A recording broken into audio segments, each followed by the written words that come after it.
This is Critical from Critical Media.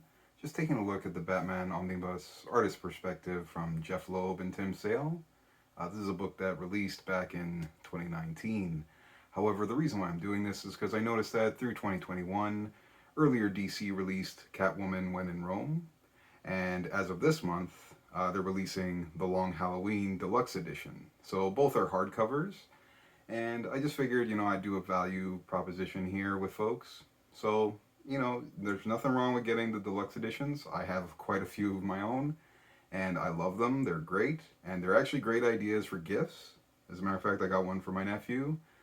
So there's nothing wrong with the release. But I just wanted for folks who maybe want like an entirety story, like maybe not buy each one individually, maybe just look into the omnibus here. Now, just to give you an idea, this is your typical DC Deluxe Edition hardcover. And you'll notice that they're very similar in dimensions here. So very similar height. Actually, they are the same. However, the width is a little bit wider on the omnibus, but not to a great extent. Because of the way it was edited, they cropped out the bleed edge points.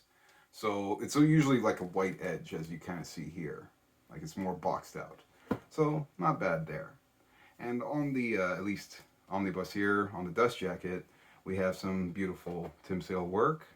Reminds me of course, Batman the Animated Series. Love that show. So much of my vocabulary comes from that. So very colorful in that sense. We have an interesting layout on the spine, at least the way it was lettered, and just an image of Dark Victory on the back there. But in terms of the differences of a deluxe edition and this particular Omni, this is where it begins to maybe show its compromises. So in that respect, you'll notice right off the bat, it's not the greatest binding. Look how thin the actual hardcover is. It's a very faint matted appearance here. So it probably might give issue over time. So far it hasn't caused too much issue for me in my reading experience, but there you go. It just has the embossed title on it. Probably can only see it through the light. Similar on the spine, although it does have the Batman silhouette. Hopefully I can capture that there for you. And on the back, your typical DC badge. Now, this particular collection, it collects the Haunted Night series, which was those DC specials from like 1993. So it was like in 3 chapters. Fear, Madness, and Ghosts. And as the name suggests, very Scarecrow, Jonathan Crane, Jervis Tetch, Mad Hatter. And for Ghosts, it's kind of all of Batman's rogues.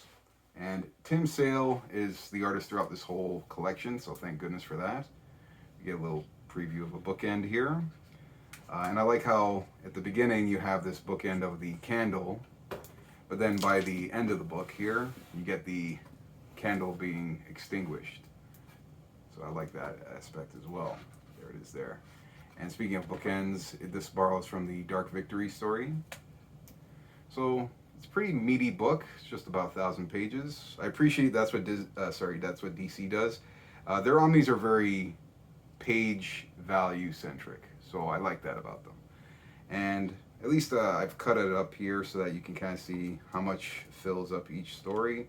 So you kind of have all of this being Haunted Night here, and at least the preceding pages. And because it was in the 90s, you have more of a like a focus on blending, and it was more manually blended as opposed to a computer or anything like that. So see that throughout this entire book. Very early 90s aesthetic, that's for sure. Yeah, especially this page, geez Lou. So much blending throughout the environments, his cape, throughout it all. You take these things for granted, but I just always find it interesting in that sense. There was a page particularly here I wanted to show off that was always interesting to me. I believe it was like the little Grim Reaper scene. There we go. Yes, excellent. I always love these particular pages. So good. Like, that's the thing about Tim Sale. Like, he handles dark so well, it's like watching a movie. If he was in control of like cinematography, every film would be well lit. And it's interesting I bring up lighting as well, because that'll be a very key focus of the Long Halloween. Now, Tim Sale has an excellent style where it's very timeless. So if I had to put it into words, it's a gothic, almost like, think of like Tim Burton's like art style, you know, but or at least his presentations. But yeah, very gothic, cartoonish expressionism kind of style.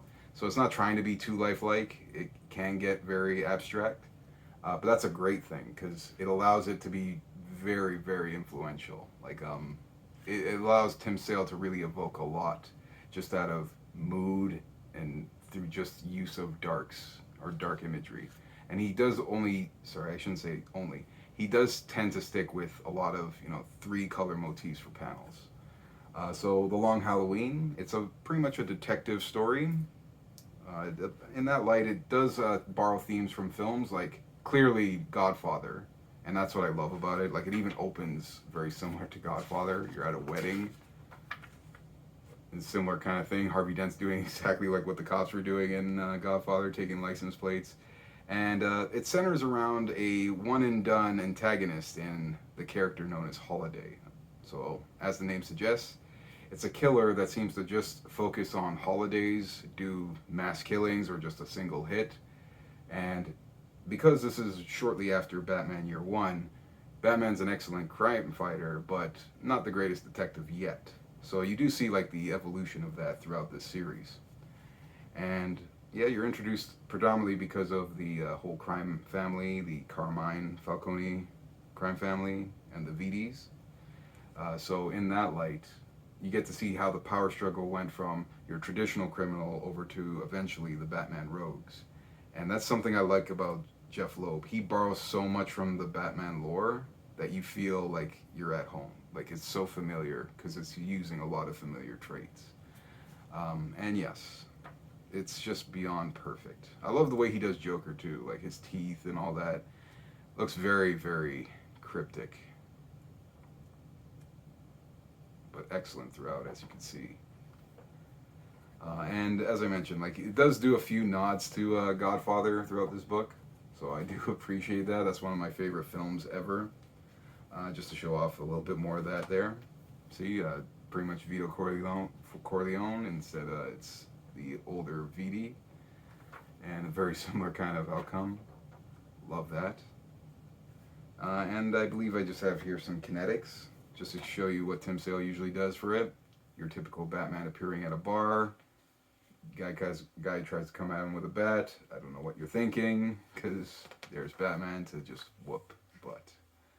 Awesome stuff. And I love how Tim Sale, once again, he manages to use the dark so well. His face is fully silhouetted there, partially. It's just excellent, well used methods. And I like the whole smoky bar aspect. And then, of course, after that, you get its sequel.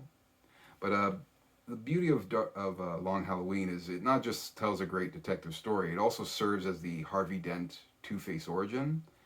And Dark Victory has pretty much a similar idea. Although it's a sequel, it does borrow the same concept where instead of a holiday killer, now it's a killer called the Hangman, and focusing on certain kinds of victims. And once again, a detective story, a partnership, but a kind of a tighter partnership between Jim and Batman in this one. And similar to how, of course, Long Halloween served as the Two-Face origin, this will serve as the Dick Grayson Robin origin story as well. And one of the few two-page spreads here, just to show you how much page bleed or gutter loss you might get. As I mentioned, no matter what, you're getting the white borders. But thankfully, this page, now it is in the middle of the book, so it does benefit from that. I'm not really seeing any gutter loss from my perspective here, so it's very good in that respect. But the theme is perfect. This is 3 years removed from Long Halloween. Long Halloween was 96. This was 99. And that's why like this book really holds up well with it. Very similar styles, similar period of printing, so it luckily doesn't have too much of that blending aspect. Very on point. I love this book too. Like usually right after I read Year One, I go right into this book. And then afterward, maybe Tales of the Demon. And then in 2004, Catwoman When in Rome, as I mentioned. There's a deluxe edition that came out earlier this year for this. And this takes place during Dark Victory, because Catwoman disappears for a little while, like for a week. And similar to the previous books where each issue represents a month.